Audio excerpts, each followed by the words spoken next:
Est-ce que ça vous est déjà arrivé? Votre enfant demande un bonbon avant le dîner, vous dites non, et là, c'est l'explosion. Il se met à hurler, à pleurer, peut-être même à taper du pied, et vous vous sentez complètement démuni. Vous essayez de le calmer, de raisonner, mais rien n'y fait. Vous vous dites, pourquoi est-ce qu'il réagit comme ça pour un simple bonbon?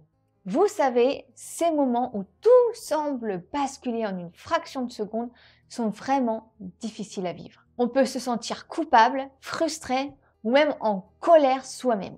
Mais ces crises de colère, bien qu'intenses, peuvent devenir des opportunités pour mieux comprendre ce que traverse notre enfant, si on sait comment réagir. C'est exactement ce dont on va parler dans cette vidéo. Je vais vous montrer 3 erreurs que l'on fait souvent sans s'en rendre compte face aux crises de colère et qui ont tendance à empirer les choses. Et surtout, on va voir comment faire autrement. Vous allez découvrir des clés simples mais puissantes pour gérer ces moments explosifs avec plus de sérénité. À la fin de cette vidéo, vous aurez des pistes concrètes pour mieux accompagner votre enfant dans ces tempêtes émotionnelles.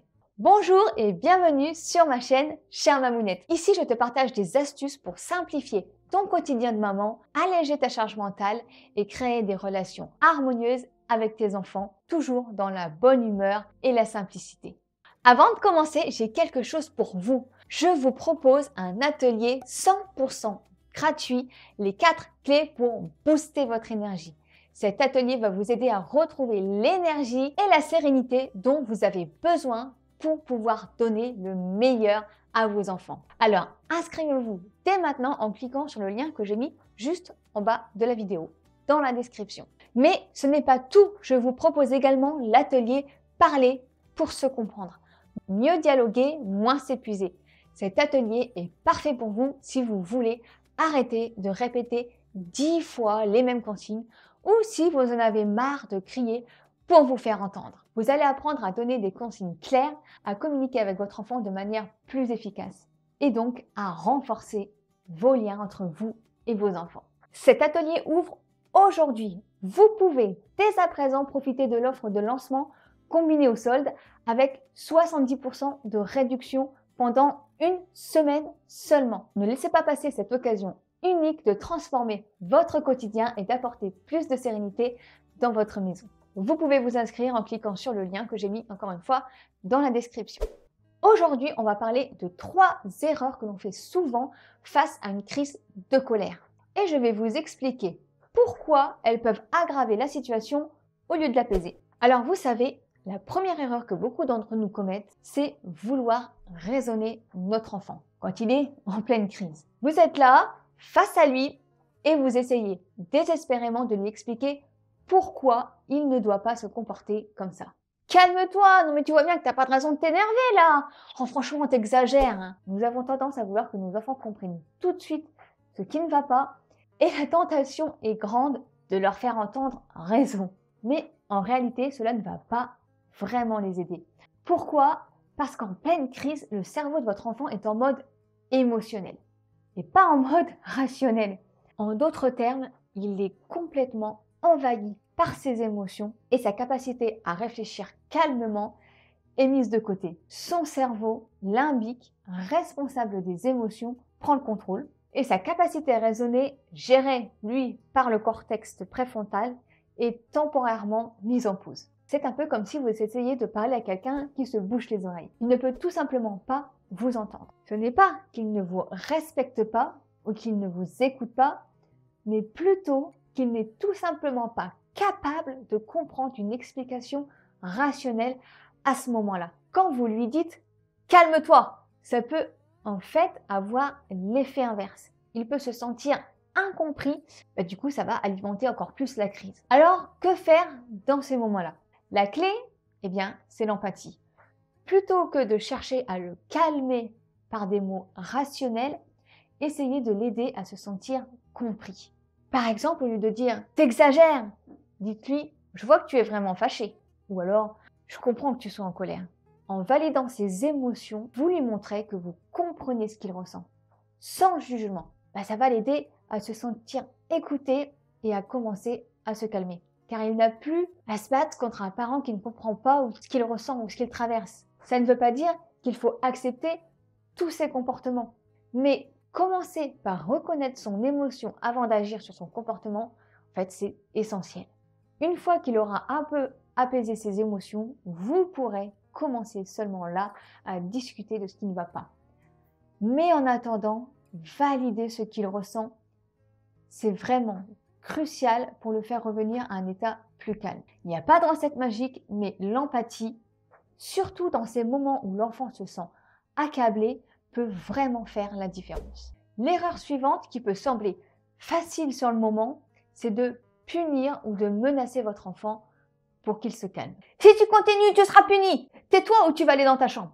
Cela semble parfois être une solution rapide pour établir l'ordre, mais en réalité, punir ou menacer un enfant pendant une crise ne fait que masquer le problème sous-jacent sans le résoudre. Ça peut même aggraver la situation à long terme, puisque d'abord, punir ou menacer, ça n'aide pas les enfants à comprendre ce qui ne va pas. Ce qui est important à cet instant, ce n'est pas la conséquence de son comportement, mais le fait de lui apprendre à gérer ses émotions. Quand on menace de punir, l'enfant peut se calmer, certes, mais souvent, ce n'est qu'une solution temporaire et il risque de réitérer son comportement. L'enfant se calme non pas parce qu'il comprend ce qu'il a fait de mal, mais parce qu'il veut éviter une conséquence. Et ça ne l'aide pas à développer les outils nécessaires pour mieux gérer ses émotions dans le futur. Une autre chose, c'est que la punition peut aussi avoir des effets négatifs. Lorsqu'un enfant est puni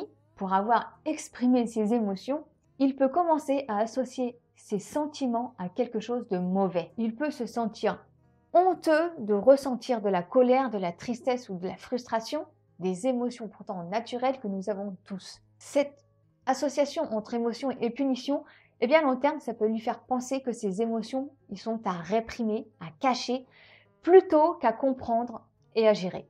Donc au lieu de punir, il est plus efficace de rester calme et de guider l'enfant, encore une fois, dans l'expression de ses émotions. On va prendre un exemple concret. Si votre enfant est en colère parce qu'il n'a pas eu ce qu'il voulait, au lieu de le punir, vous pourriez lui dire « Je vois que tu es en colère. C'est normal de se sentir frustré quand on n'obtient pas ce que l'on veut. Mais il y a d'autres façons de gérer cette colère. » Vous pouvez alors lui proposer de respirer profondément ou de s'asseoir un moment pour se calmer, une solution bien à vous que votre enfant va répéter pour apprendre à calmer ses émotions. En l'aidant à exprimer ses émotions de manière positive, vous lui apprenez non seulement à se calmer, mais aussi à comprendre et à gérer ses émotions de manière plus saine. En plus, il est essentiel de montrer l'exemple. Si vous restez calme vous-même, même lorsque votre enfant est en pleine crise, vous montrez à votre enfant comment gérer ses émotions, même dans les moments les plus difficiles. Il verra qu'il est possible de rester maître de ses émotions, même dans des situations stressantes. Et cette capacité à rester calme dans le chaos est une compétence qu'il pourra appliquer dans d'autres moments de sa vie. La troisième erreur à éviter absolument, c'est d'ignorer ou de minimiser ce que votre enfant ressent. « Oh, c'est bon, c'est rien. Arrête de pleurer, tu vois bien que c'est pas grave. Pourquoi tu te mets dans un état pareil pour ça ?» Bien que ça puisse sembler plus ou moins efficace sur le moment, cela peut en fait avoir des effets négatifs sur votre enfant à long terme. Imaginez un instant que vous traversez une période difficile et que quelqu'un, au lieu de vous écouter et de vous comprendre, vous dise « Non, mais ce n'est pas grave, ce n'est rien ». Comment vous sentiriez-vous? Vous auriez probablement l'impression que vos sentiments ne comptent pas, que vous n'êtes pas pris au sérieux et cela pourrait vous rendre encore plus frustré ou triste. C'est exactement ce que votre enfant ressent lorsqu'on lui dit que ses émotions sont insignifiantes. Les émotions sont humaines, que ce soit la colère, la tristesse, la frustration ou même l'excitation, ces émotions font partie intégrante de l'être humain. Quand vous minimisez ces sentiments, vous risquez de faire en sorte que votre enfant se sente incompris. Ça peut rendre plus difficile pour lui d'exprimer plus tard ses émotions et il pourrait commencer à cacher ce qu'il ressent, pensant que ce n'est pas accepté. Alors, au lieu de minimiser, la meilleure chose que vous puissiez faire est de valider, encore une fois, les émotions de votre enfant. Par exemple, au lieu de dire « Non mais c'est rien, arrête de pleurer », vous pourriez lui dire « Je comprends que tu sois déçu » ou alors « Je vois que tu es vraiment en colère ». Cela montre à votre enfant que ce qu'il ressent est légitime et qu'il peut exprimer ses émotions en toute sécurité. Ça lui crée un espace de confiance entre vous et lui où il sait qu'il n'est pas jugé pour ce qu'il ressent et il apprend en conséquence à gérer ses émotions de manière plus saine. Quand un enfant se sent entendu et compris, il est bien plus à même de se calmer. Valider ses émotions, eh bien ça l'aide non seulement à calmer la situation, mais ça lui montre aussi que ses sentiments sont normaux et qu'il n'y a rien à cacher ou à réparer. Ça l'aide à bien comprendre ses émotions et à se sentir bien dans sa peau, ce qui est quand même super important pour son bien-être. En résumé, face à une crise de colère, évitez de vouloir raisonner à tout prix, de punir ou de minimiser les émotions de votre enfant. À la place, écoutez-le avec empathie, restez calme et montrez à votre enfant qu'il a le droit de ressentir ce qu'il ressent. Et si vous souhaitez aller plus loin, je vous rappelle que vous pouvez vous inscrire à mes 2 ateliers en ligne. Le premier, les 4 clés pour booster votre énergie, est 100% gratuit et vous permettra de retrouver l'énergie nécessaire pour donner le meilleur à vos enfants. Le second, parler pour se comprendre, mieux dialoguer, moins s'épuiser, qui est à moins 70% pendant une semaine. Cet atelier vous aidera à établir une meilleure communication avec votre enfant afin de ne plus avoir à crier ou à répéter sans cesse. Alors profitez-en maintenant, c'est l'occasion idéale de prendre soin de vous et d'améliorer votre quotidien. Dites-moi en commentaire quelles émotions ressentez-vous lorsque votre enfant fait une crise de colère. J'aimerais beaucoup connaître votre ressenti. Et si cette vidéo vous a été utile, pensez à la liker, à la partager avec une autre mamounette et bien sûr à vous abonner pour ne rien manquer des prochaines vidéos. Et si vous voulez voir une autre vidéo, c'est par là. Oui, oui, allez, vous pouvez cliquer juste là. On se dit à très vite dans une prochaine vidéo. En attendant, souriez à la vie et elle vous sourira. Je vous embrasse. À bientôt!